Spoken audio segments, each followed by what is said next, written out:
Basil Rathbone and Nigel Bruce in the new adventures of Sherlock Holmes.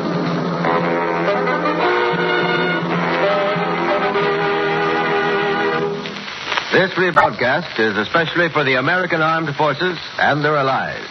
Now let's join Dr. Campbell as he enters Dr. Watson's study.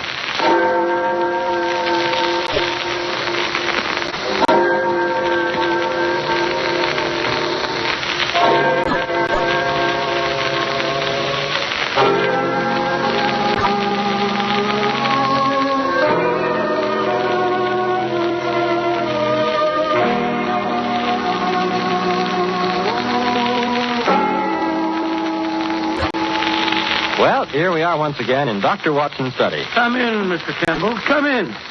Here, sit down and relax.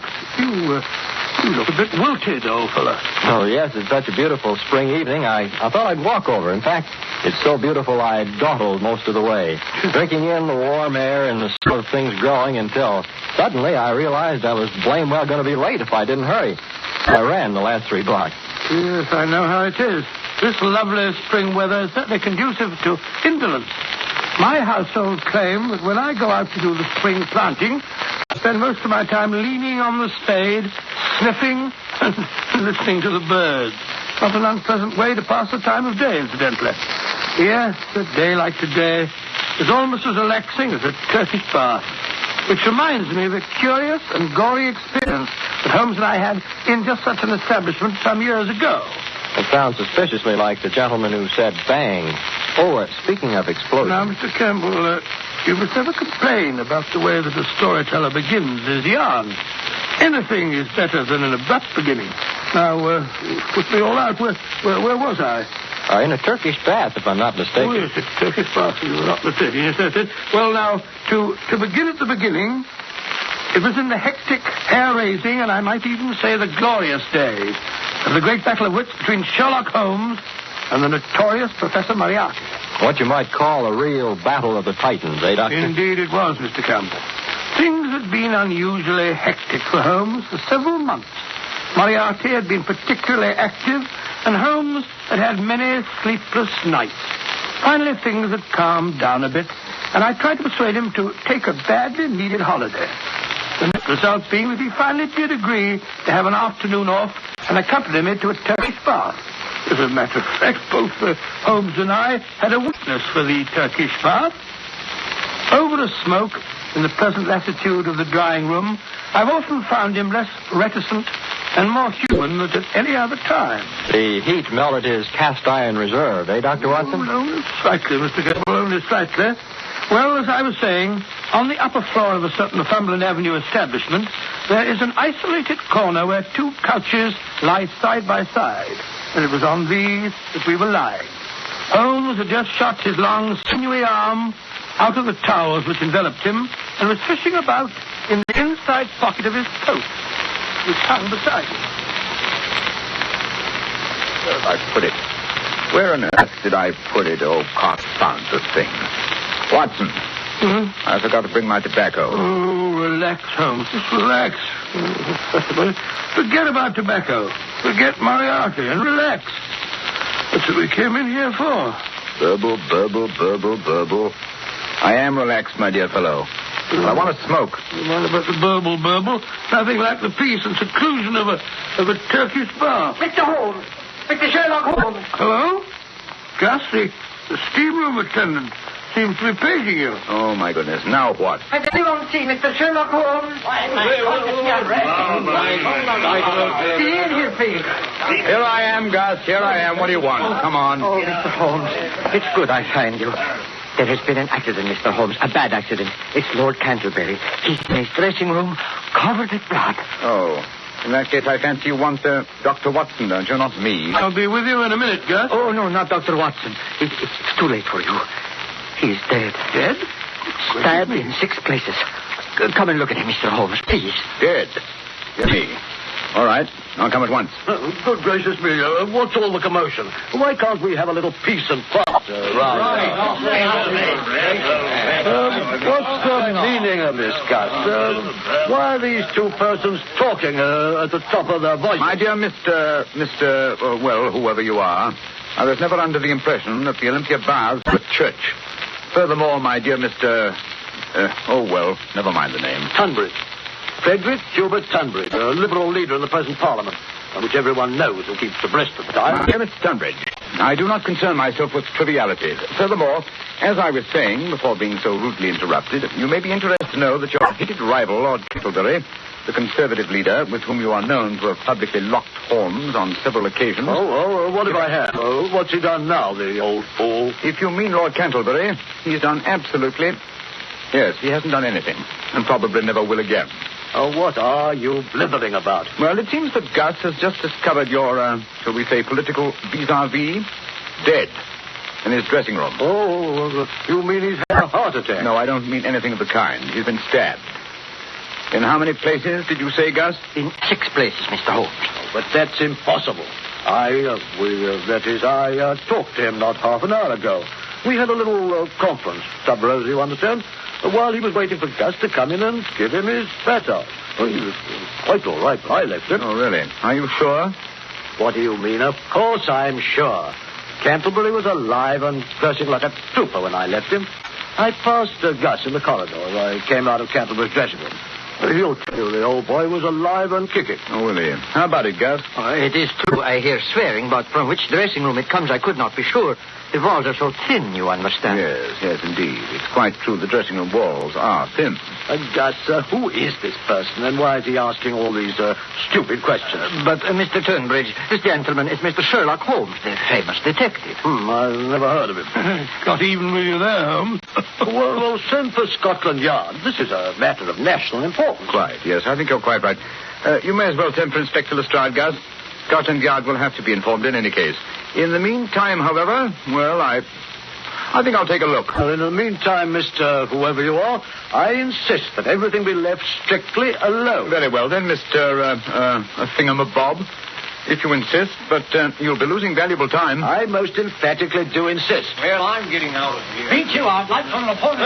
If you can do without me, I think I'll just... Just a moment, gentlemen. Just a moment, if you please. I think it's only fair to point out to you all that suspicion is bound to fall on anyone who leaves before the authorities have had a chance to search and question him. Touch me. Oh. You mean I have to be searched? We seem to have stirred up quite a hornet's nest, eh, Watson? Yes, and I brought you in here for a rest.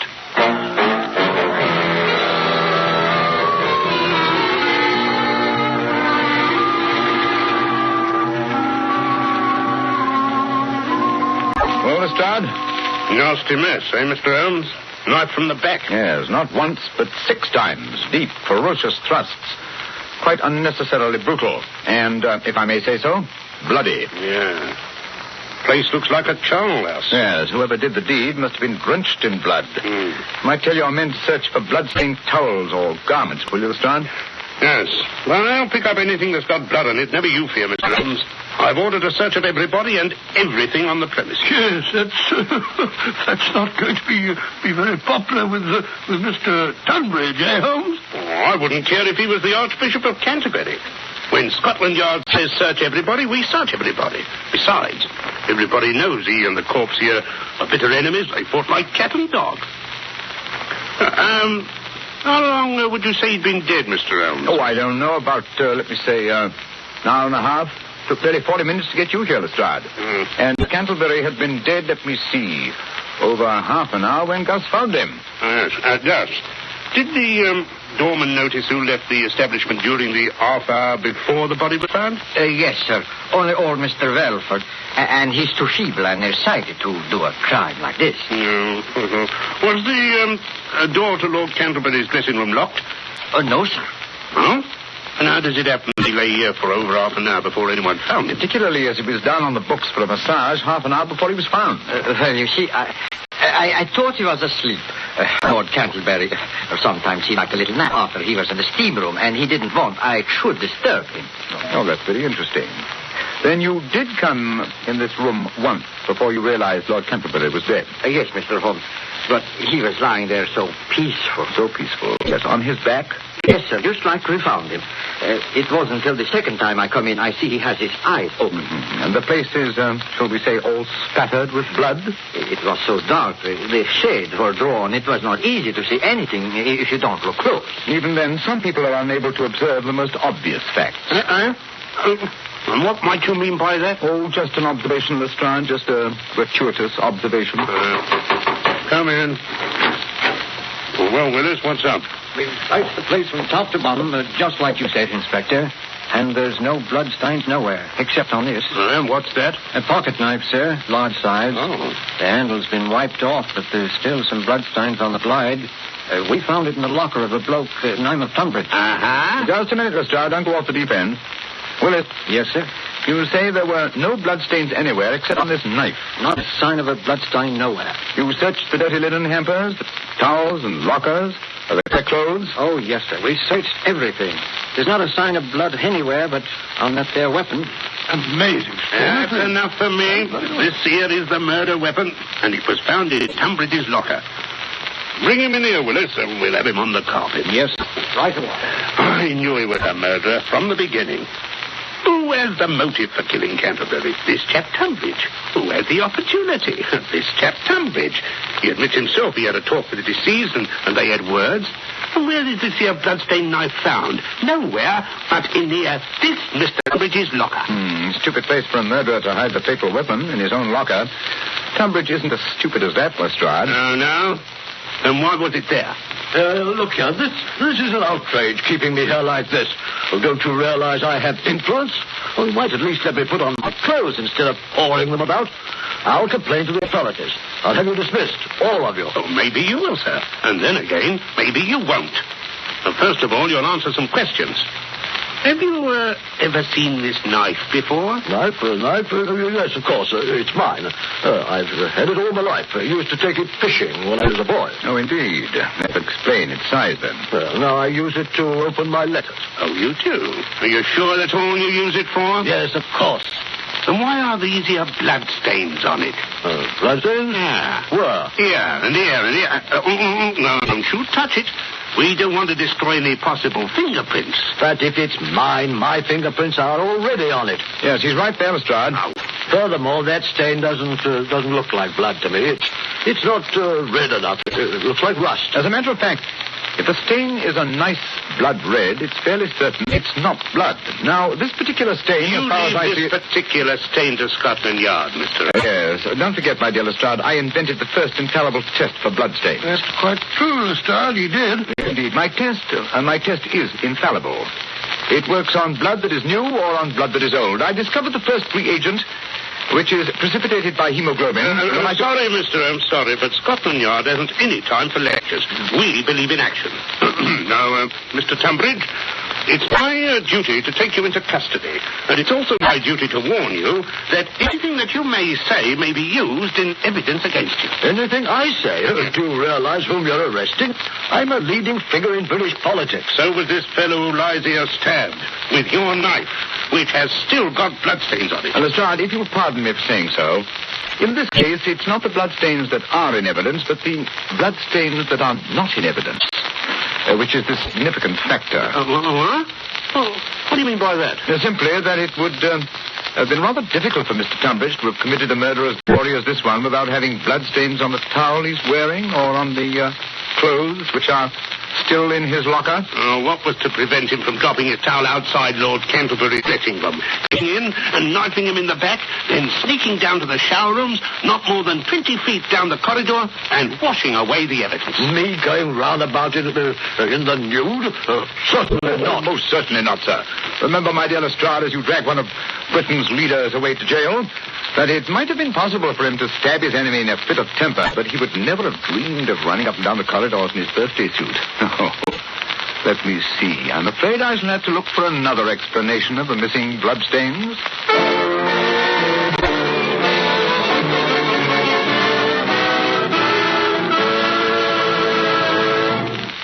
Holmes, it's very late. Everyone else has left the Turkish bar. Everyone but the faithful Gus. Oh, I don't mind.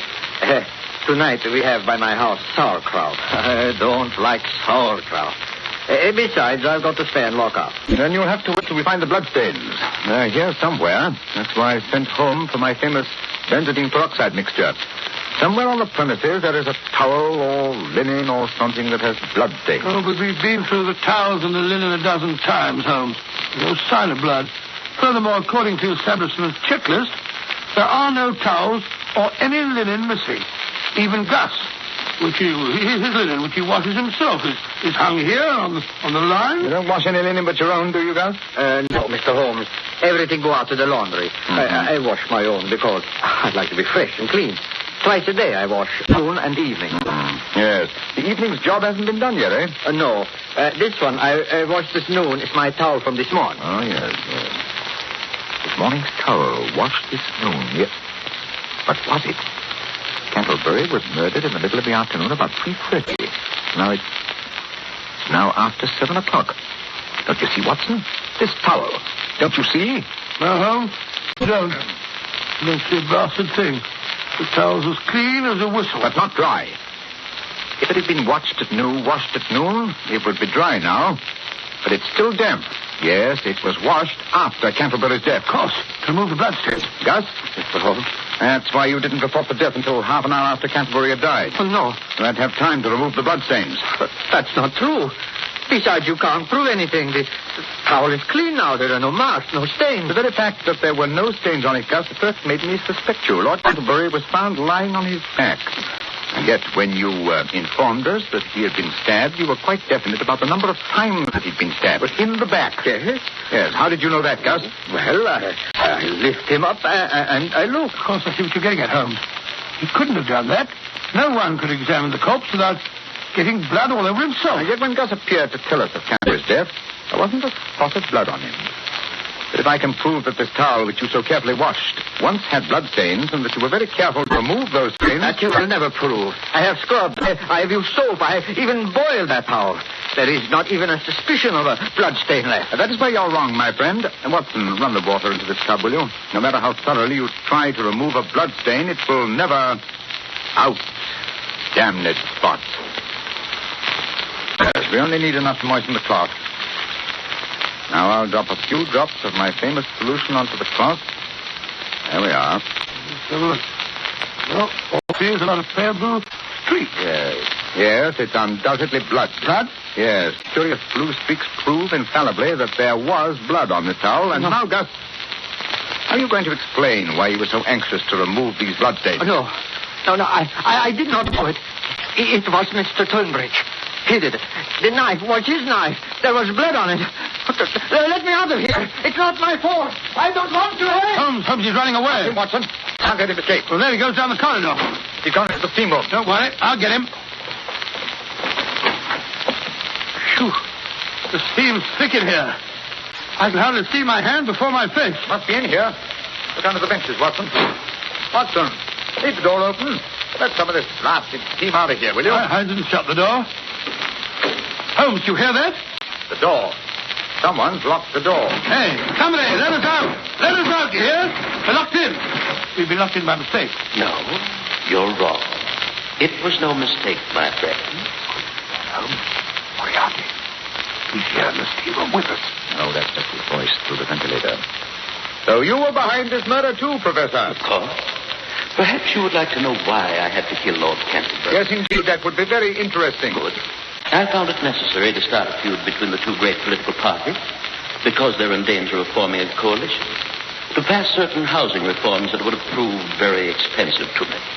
Well, what better way to break up an incipient collaboration than by killing one leader, having the other hanged for his murder? Very ingenious, Javier. You should have chosen such a clumsy tool as Gus. Perhaps. But it fooled Scotland Yard, Mr. Holmes. It was just my ill luck that you should be on the premises when the accident occurred. Oh, thank you for the compliment. Not at all. However, it's a mistake which I'm sure Gus will be able to rectify. Gus? How? Very simple. I've sent him to put more coals on the fire. Any moment now, there should be more steam. Yes, gentlemen, much more steam. I'm afraid that when you finish with this steam bath, you will never need another. No. You will be boiled alive. He's right there. There comes the steam pouring out of the opening over our heads. If only we could reach that opening, we could stuff some of these towels into the pipeline and cut off the flow. Good Lord, Holmes, it's getting very hot in here. Wait. I have it. One of the long benches. I'll stand on the end. You'll have to balance it while I climb on the top. Talk and make a noise. Anything to cover up the movement of the bench. Very well. Oh, steady, Moriarty. This has gone far enough. We can't stand much more of this. Steady, Holmes. Now hand me out the towel, quick. Moriarty, turn the steam off. You hear, Moriarty? Can't you hear? The heat, it's becoming unbearable. Yes, more towels, Holmes. Is it getting hot enough in there, Gentleman Boyle? I'm sure it is. Boiled nice and pink, boiled in steam, live steam. Goodbye, Mr. Sherlock Holmes. Now what happened? You can't stand up there all night, Holmes. I won't have to. Pressure's terrific. Huh? The shock will soon become so great that it may burst the boiler. That's dangerous. Buildings will be known to collapse because of bursting boilers. Nevertheless, it's our one chance. Only the confounded boiler bursts before my arm is snapped in But two. Holmes, your arm isn't as strong as the boiler plate. Pressure. Pressure, my dear Watson. Measured per square foot of air surface. Quite a bit of service to a boiler. The opening of this pipe is fairly small. All the same, I'm afraid I can't hold out much longer, Watson. Hold on, Holmes. Hold on. It must burst soon. It must. The pressure. My hands! My hands! Look out! Look out! Look out!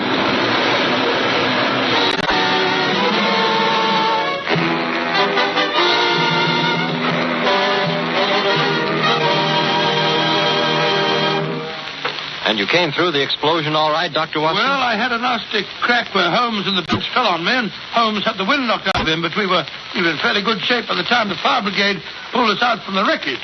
Moriarty wasn't by any chance trapped or killed or something? Unfortunately, no. But they found Gus, however, quite dead.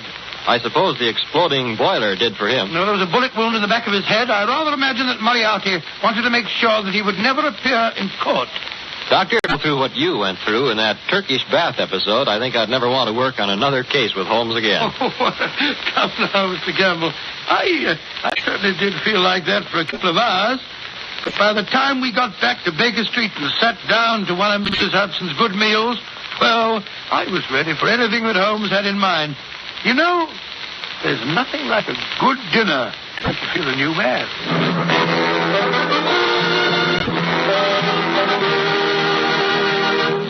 You have been listening to An Adventure in Crime with Basil Rathbone as Sherlock Holmes and Nigel Bruce as Dr. Watson.